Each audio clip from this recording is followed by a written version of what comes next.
I didn't mean for it to turn into something strange. It was supposed to be simple. Just a road trip. Late summer, 2026. I needed space. New York had started to feel tight. Too loud. Too bright. Too many people moving in every direction, like they were all late for something that didn't matter. So I rented a car. Nothing fancy. Gray SUV. New car smell that hadn't quite faded.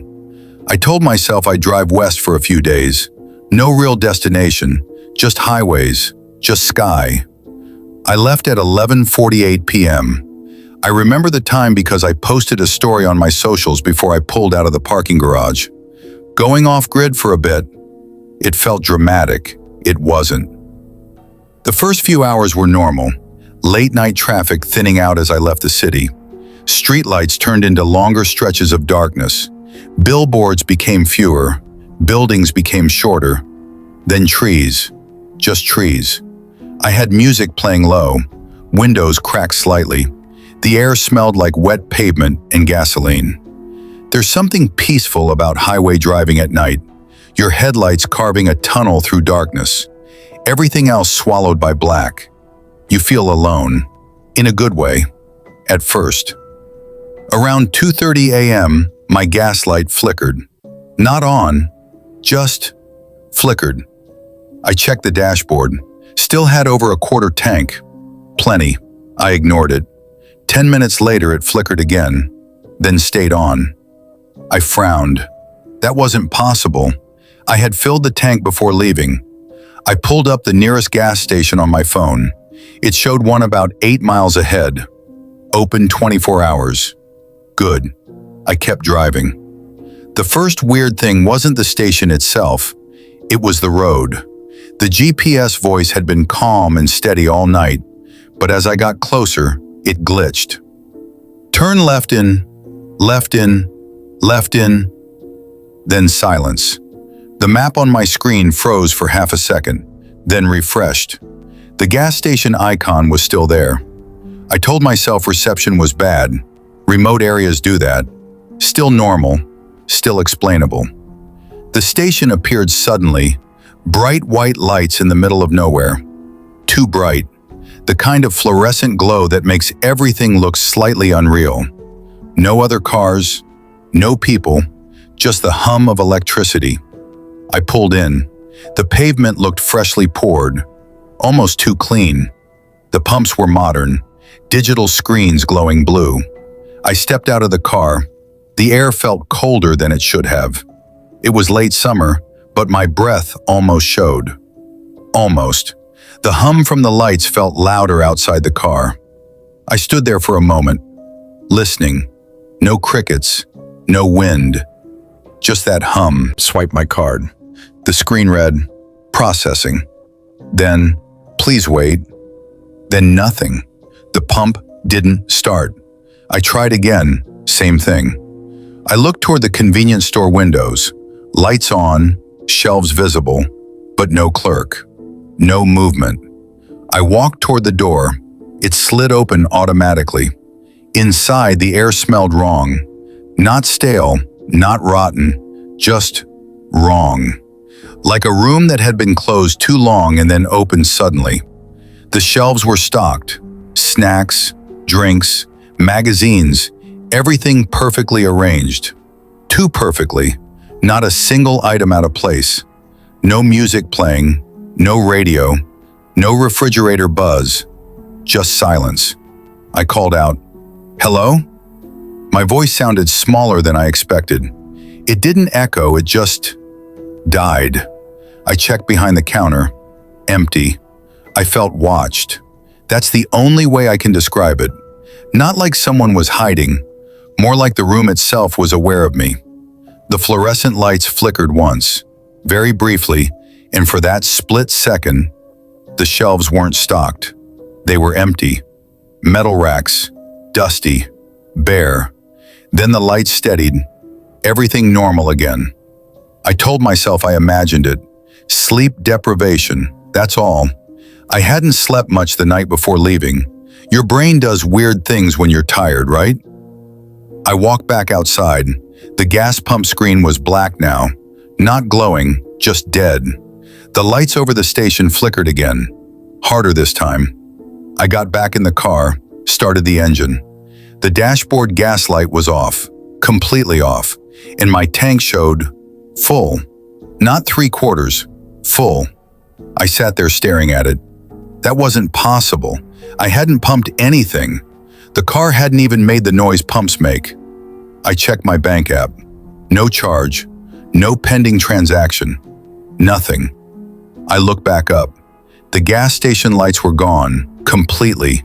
The building was still dark, like it had never been open. The sign at the edge of the road, blank. No logo, no name, just a white rectangle. My heart started beating harder. Not panic, not yet, just wrong.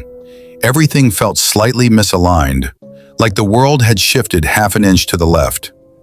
I pulled back onto the highway, hands tight on the wheel.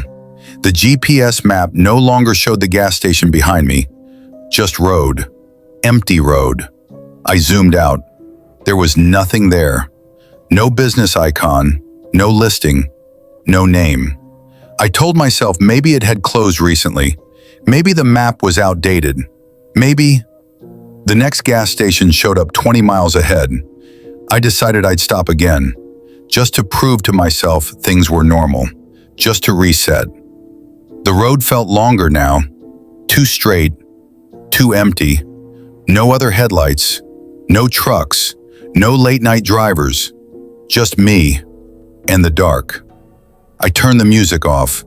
It suddenly felt inappropriate. The silence outside the car felt heavier, oppressive. The hum of the tires on asphalt sounded louder. Then I noticed something else. The road signs, the green reflective exit signs. They were repeating, same exit number, 3 times in a row. Exit 47, 2 miles. Then again. Exit 47, 2 miles. Then again. Same distance, same number. My stomach tightened. That wasn't possible. I checked the GPS. The map looked normal, but the road ahead seemed stretched, like it was looping slightly, not fully repeating, just delaying. Then the second gas station appeared, smaller, older, one flickering sign. The name was unreadable, half the letters dark. The parking lot had cracks, weeds growing through. This felt more real, more believable. I pulled in. There was a single car parked near the store, old sedan, lights off, no one inside. The windows were fogged from the inside. I stared at it for a long time, no movement.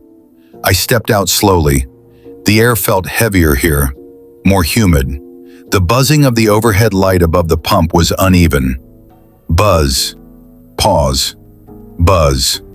I didn't go inside this time. I didn't want to. I just stood there, listening. Then I heard it. Not loud, not clear, but close. A whisper, not words, just breath. Right behind me. I spun around. Nothing. The sedan's windows cleared instantly, as if someone had wiped them from inside. The interior was empty, but the driver's seat was slightly reclined, as if someone had just leaned back. My heart was racing now, full panic beginning to crawl up my spine. I got back into my car, locked the doors, started the engine, and when I looked up, the old sedan was gone. Just gone, like it had never been there. The parking lot was empty, completely empty, and the gas station building looked older, more decayed. The sign's remaining letters were dark now, all of them. The place looked abandoned. For years. My headlights hit the building's windows. They were boarded up. I swear to you, they hadn't been boarded 5 seconds ago. I drove away, faster this time. I didn't check the mirrors. I didn't look back. The gas gauge on my dashboard dropped suddenly, from full to half, in one blink, then quarter, then empty. The gas light came on again, and this time it didn't flicker. It burned steady, bright. I looked at the road ahead and realized something that made my throat go dry. There were no more gas station icons on the map. None. For the next 200 miles, nothing. Just blank stretches of highway. No towns, no rest stops, no exits. Just road and darkness. And the feeling that something had started, and it wasn't going to let me leave. The gas gauge was on empty. Not low, not blinking, empty. The needle was buried against the far left like it was trying to escape. But the car didn't slow down. The engine didn't stutter. No warning chime, no loss of power. It just kept going. Smooth, steady, like nothing was wrong. That was worse. I checked my phone. Signal. 1 bar. Then none. Then back. Then gone again. The time read 3:17 a.m. I watched it for a full minute. It didn't change. Still 3:17. I refreshed it, locked the screen, unlocked it. Still 3:17. The road ahead looked the same as it had 10 minutes ago. Same bend, same guardrail, same cluster of trees on the right. Like I'd been driving in a circle without turning. My breathing became shallow, fast. I told myself to stay calm. You panic, you crash. You crash, you're done.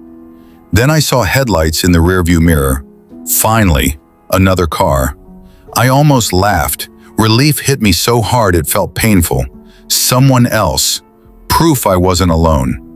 The headlights stayed far back at first, too far to see the car's shape. Just 2 steady beams floating in the dark. I slowed slightly, hoping they'd pass. They didn't. They matched my speed. I sped up. They sped up. I slowed down more. They slowed too. The headlights never got closer, never farther, just stayed, fixed, watching. My phone buzzed. I flinched so hard I almost swerved. Unknown number, no caller ID, just a gray box. It shouldn't have worked. There was no signal. I let it ring. It stopped, then buzzed again. Text message, from myself. Same name as my contact, same profile picture, same everything. The message read, "You missed the last exit." My mouth went dry.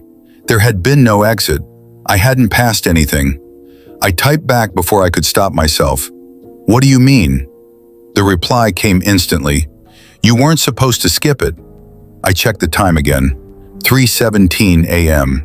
Still. The headlights behind me flickered, just once. And in that flicker, they were closer. Much closer. Close enough that I could see the shape of the car now. It was identical to mine. Same gray SUV, same make, same model. My chest tightened. No, that's coincidence. Lots of people drive gray SUVs. But the crack on the right side of the windshield, the tiny chip I got last winter, it was there, on that car too. Exact spot, exact shape. I slammed on the brakes. The tires screeched. The SUV behind me didn't slow. It didn't hit me. It just stopped existing. The headlights blinked out, like someone flipped a switch. The road behind me was empty. No car, no tire marks, nothing. My own car didn't stall. It didn't jerk. It didn't even seem affected. I was still in the middle of the highway, engine running, gas gauge on empty, 3:17 a.m. glowing on my phone. The map suddenly refreshed, and there it was. One gas station, 4 miles ahead. The name wasn't in English, just symbols. Sharp, angular, like they were carved instead of typed. I didn't want to go, but I didn't have a choice. The car shouldn't have still been running. It shouldn't be moving at all.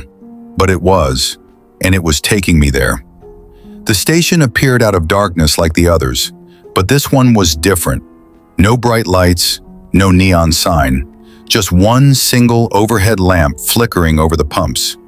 The building behind it looked older, like it had been built decades ago and never updated. The windows were black, completely black, not reflective, not darkened, black, like holes cut into the world. I pulled in. The car shut off by itself. The dashboard went dark. The engine died without me touching anything. My phone buzzed again. Do not go inside. From myself. I swallowed. The overhead light flickered again. Buzz, buzz, buzz. Each flicker felt slower than the last, like the light was struggling, breathing.